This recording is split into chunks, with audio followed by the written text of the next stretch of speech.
Hey everyone! Since I had a lot on my plate earlier this year, including getting some movie reviews out of the way, I missed out on some TV shows that had come out. Originally I was going to review these separately, but after consideration, I didn't feel as though there was enough substance in those scripts to justify separate videos on them. So here I am now just reviewing all of them to get them out of the way and to give you my thoughts on them, since I actually do want to talk about these shows and I do have a bit to say on them. But without further ado, let's just get right into the first show.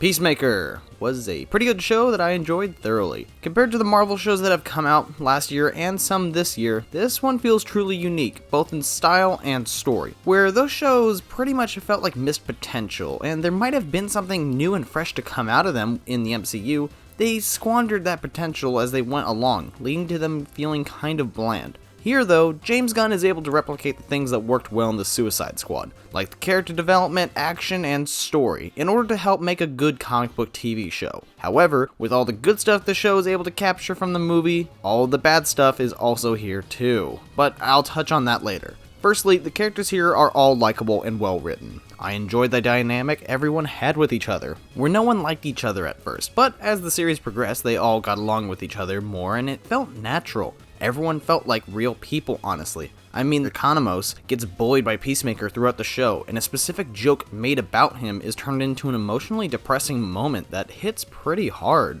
Vigilante was hilarious and became my personal favorite character here, being a sort of dumbass who's just really good with weapons, and although he may have been a little irritating at first in the beginning, you grow to like him much more as the series progresses. And now, hop up here!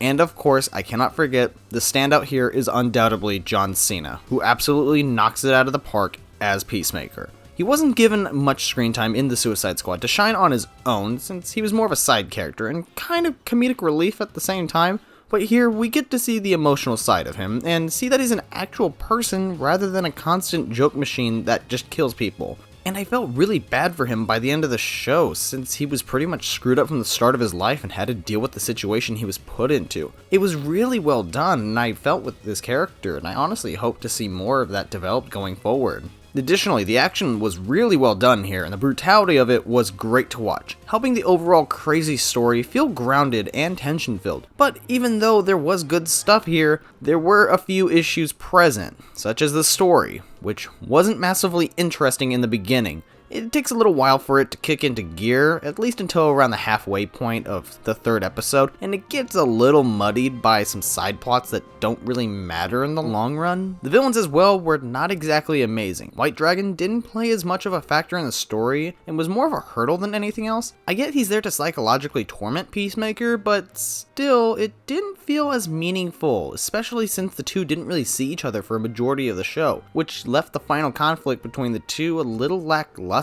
I mean, I did hate the character and I enjoyed his costume design, but there wasn't really much for me to hate about him besides the fact that yes, he's racist. He's an absolute asshole. He has been a terrible father to Peacemaker, but he doesn't really play a role in the overall plot. Plus, there's this weird side plot with him and Vigilante in prison, and it didn't really lead to anything. It just felt pointless by the end. Judo Master as well didn't play a part in the story. Like, he was shown to be an issue for the team, but then he kinda doesn't play any part at all in the finale. Like, I get he's just the muscle for the main villains, but he gets a decent amount of screen time to just beat up the main cast. I guess he's coming back for the next season with not much reason to be there. I don't know. There's also this weird attempt to give these two detectives some background and are a little fleshed out, but then it literally doesn't matter when they become alien hosts. So that was just wasted time really, and again, like the weird subplot with White Dragon in prison, there's one here with Amanda Waller's group putting a spy into the police station that leads to nowhere. The side plots with the fake Peacemaker journal just does nothing for the plot. It's pretty much resolved by the end of the story, and it was only in there a couple episodes before the finale.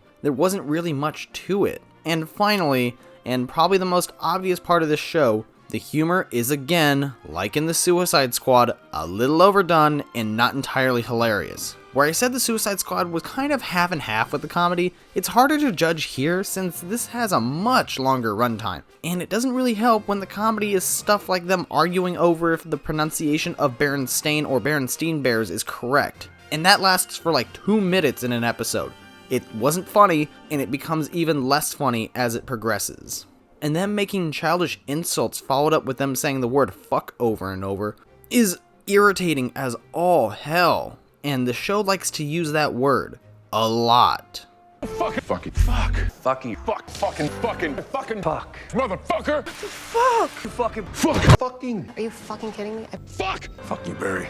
Fuck you! Fuck you. Alright, I get it! Though, luckily, there is some solid humor here. And even then, there were points where it got me to laugh pretty hard, and they didn't have to use swear words constantly, which was very much appreciated. Becky Coolidge, yeah, that's right. I haven't seen her in like 10 years. I think you might be my real dad. What? So overall, I think Peacemaker is a pretty good show. Although the tone isn't always consistent leading up to certain scenes, and those scenes eventually losing their levity, and the humor is still very hit and miss again, the story, and especially the characters, make the show worthwhile, where everyone has a reason for their actions and are massively entertaining when playing along with the insanity, and with a good story that is very interesting as it progresses going along, and a good finale that opens up a lot of possibilities for the future. I'm excited to see where the characters go next. And though I don't think this is at the same level as something like The Boys, I do think what it attempts to do here, it does successfully for the most part. And I can just say that I'm glad this shit doesn't look like garbage being peddled on the CW. Oh, good lord, what have they done to you? So with that, Peacemaker for me gets an 8 out of 10.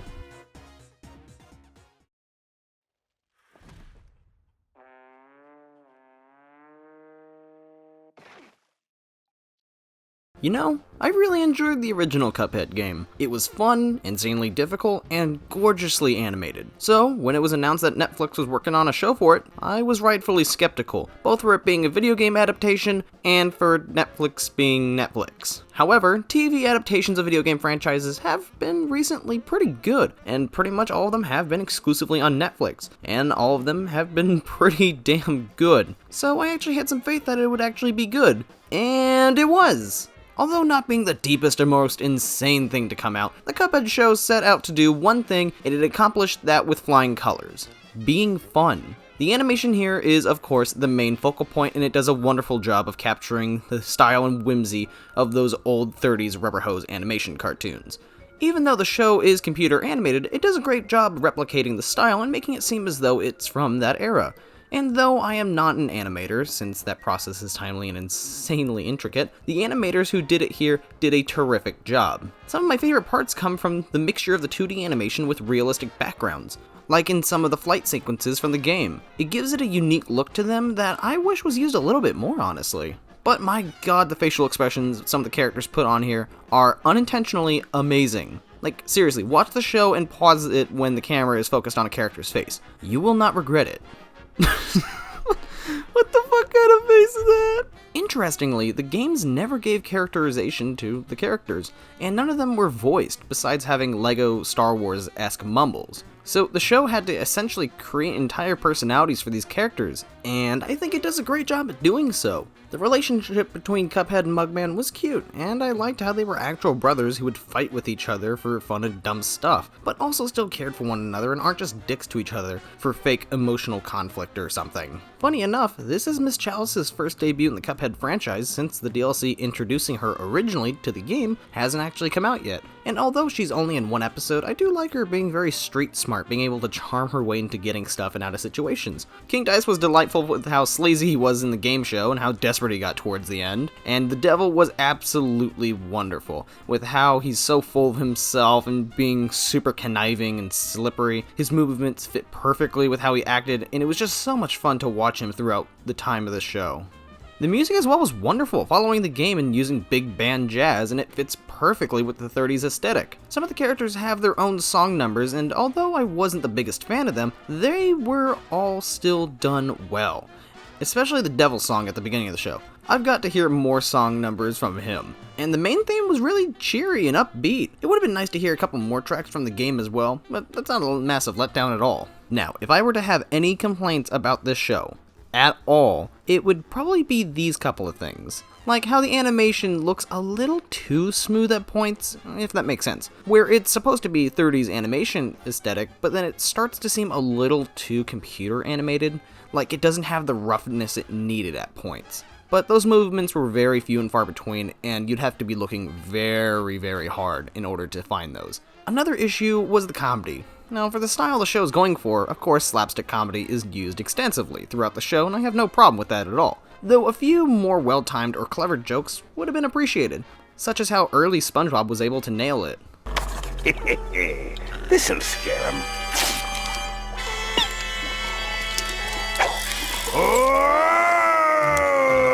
Oh my gosh! A floating shopping list!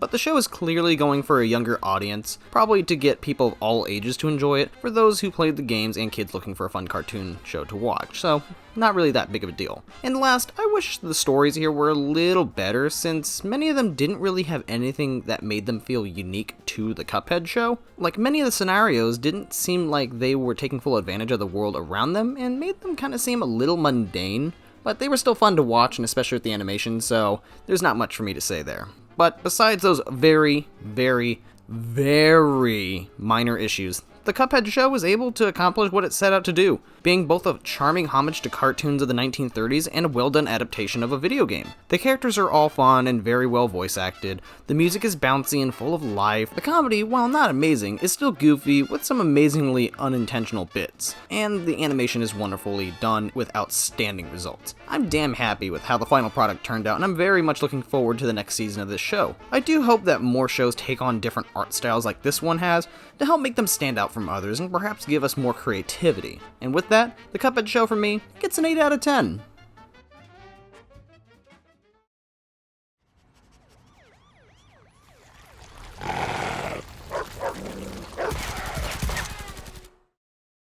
So, after talking about a hyper-violent show and an animated one, it's time to talk about one with both of those traits, with The Boys Presents Diabolical, a show set in the world of The Boys, telling small stories unrelated to each other in different animation styles, basically in the same vein as Star Wars Visions, being an anthology series with different art styles for each of the different shorts. I think that this one, overall, was okay, but it didn't do enough with the material in my opinion, with certain episodes. Overall, I only thought that a handful of the episodes were legitimately good, with the rest being meh, and only one of them being legitimately bad. So let me go through each of the episodes quickly, while simultaneously ranking them from worst to best. So to get this thing started, the only bad episode in this season to me is undoubtedly episode 5, with Awkwafina having turd powers. Yeah, that's what this one's about. The whole thing just felt like a drawn out and kinda gross poop joke, rather than an episode in a show. The Boys is known for its insanely graphic gore and shocking scenes, but something like this just felt more childish than anything else. It didn't feel like it was at the same level as The Boys. The sad thing is that I actually enjoyed the animation here. I really liked how bright and colorful it was, with it being very bouncy and energetic with how it was using its anime style. And hell, the actual idea of a kid getting their hands on Compound V and using it was interesting in my opinion, but it's the result of it that pretty much dooms the episode, making it more gross, childish, and making me cringe so much that my face looks like crumpled up tinfoil. But I'm not going to be watching this one again at all. It was shockingly worse than a lot of other people made it out to be, and I'm kind of horrified at the fact that this went through quality control. Episodes 6 and 7 came off as weird in-betweens for me, where they weren't bad, but weren't absolutely amazing and very memorable. These two are undoubtedly the most laid-back of all the episodes, but I mean, as much as you can be with insane superpowers going on. Episode 6 follows a superhero couple that lost that romantic spark a long time ago, and is getting divorced while being parents, with their daughter trying to keep the marriage together and get their parents to find that spark again. The animation here is alright, and the voice acting is well done. I mean, John DiMaggio is always a treat to listen to. Listen, kid, what are you doing here? I gotta get back to staring into the void and try not to fatally injure myself when I pee. The problem with this episode is that the concept to me is not fully utilized and feels underdeveloped. Divorce is an interesting subject and one that I think can be done well, especially in a superhero setting, but here it just feels like any other divorce story, which shows a couple of instances of superheroes, so it just kind of comes off as meh in the end. There just wasn't enough to it at least, but it wasn't terrible like episode 5 was. Episode 7 though was a little better, I think, with an interesting story of a husband saving his dying wife by stealing Compound V and giving it to her, and in the process getting Vought to hunt them down and unleash a deadly force. The message of this episode is very sweet, essentially being about letting go and dealing with death, with superpowers as the backdrop for this story. I really enjoyed this one, with the message it had. It was enjoyable and actually got me a little misty-eyed by the end. But again, like episode 6, this one doesn't exactly feel like it's unique to The Boys, and it could be put anywhere else. The concept has been done before, so it's not special. But I enjoyed the animation, the message was nice, and overall thought this one was alright. Again, was not bad, but it just wasn't super amazing really. Episode 4 has the same issue as the last ones, where the concept has been done before and perhaps a little better in other shows, while having a pretty interesting message. The story here, however, actually feels like it makes sense to The Boys, with it being about a nervous guy wanting to talk to the girl next door and using an experimental gel from Vought to look like the perfect dream guy. Of course, the whole thing starts out great and then slowly devolves into madness, with a pretty important message about social media and fame and how it can change a person, leading them to forget about the important things of life and overall just becoming an absolute douchebag. And the ending is what got me, with it ending in a way that really does befit the tone and style of The Boys. This one was pretty good overall, and I might check it out sometime in the future. Episode 2 had probably the most interesting concept out of the whole season, focusing on when parents who want their kids to have awesome superpowers and become famous instead get stuck with lame powers and abandoned. And that's Kingdom. He can turn into any animal, but he transforms body and mind. And so they go on a revenge spree, finding their parents and murdering each of them. The art style here is clearly that of Rick and Morty's, with even Justin Roiland being one of the writers on this episode. And that is both a blessing and a curse in my opinion, because on one hand, some of the humor in this one is pretty hilarious. Kingdom, constrict him.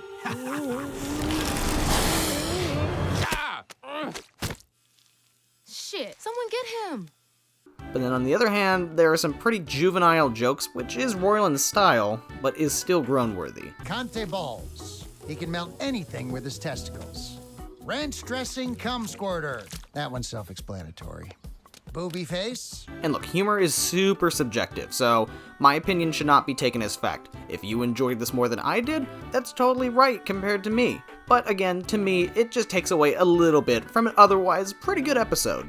Episode 1 for me was a personal favorite, both with its charming, bouncy cartoon style and a balance of fun Looney Tunes style slapstick with extremely violent content. This one isn't extremely special out of the lot, but it was in my opinion.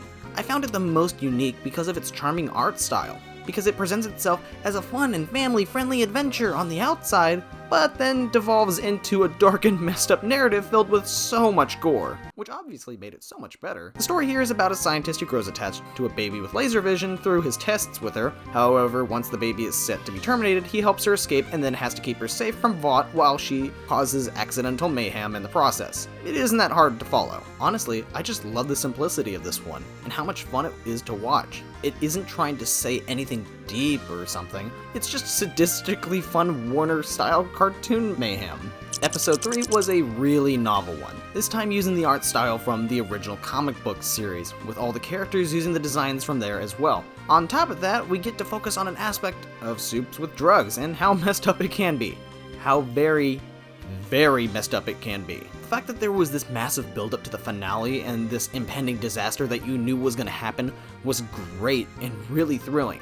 But it's the fact that it was even more violent than I was expecting it to be is what honestly sold it. This felt just like The Boys TV show. It had the dark humor, the violence, the dark subject matter, and it all just felt on brand, and it was all expertly done, and I loved it. We'll be rewatching multiple times.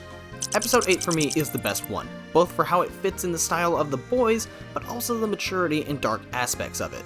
Unlike the last few that were also dark in nature, this one doesn't feature as much, if any, comedy in the violent scenario here.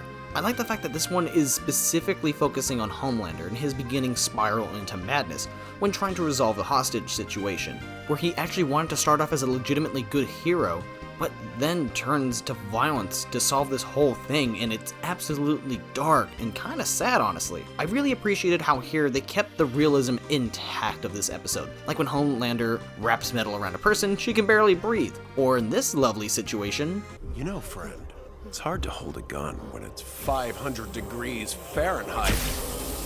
Oh, you idiot, Alexa! And when the whole thing goes to hell, Homelander learns there and then what being a soup really is like and what truly goes on behind the scenes. I absolutely love this one. It was great, it was dark, it was serious, and I will be rewatching this one over and over again. So with that, I would say that season 1 of Diabolical was a bit of a mixed basket, where most of the episodes here were just okay and I didn't really have much to say about them, with only one truly bad episode out of the lot, which still had fun animation at the least. But only 3 episodes in my opinion were truly great where I could rewatch them over and over again. I don't think the show is awful, but I don't think it was amazing either, which made me a little sad honestly. I guess I had higher expectations for something with the boys' brand on it. I was fairly impressed with Star Wars Visions, so I was wishing for the same here. I do hope that a season 2 of Diabolical will happen and perhaps do better, giving us the same quality as the few truly great episodes here, but doing better and having really different art styles that make them super different and fun. But with that, I'm going to be giving The Boys Presents Diabolical a 6 out of 10. And there are my thoughts on the few shows. Overall, I thought they were alright. None of them were downright awful, and each of them was well worth a watch. But if you guys have checked them out, let me know what you guys thought of them in the comments down below. Tell me if they were as good as you thought they were, or even worse. I want to know your guys' thoughts and opinions on them. But anyways, thank you for watching, and I'll see you all next time.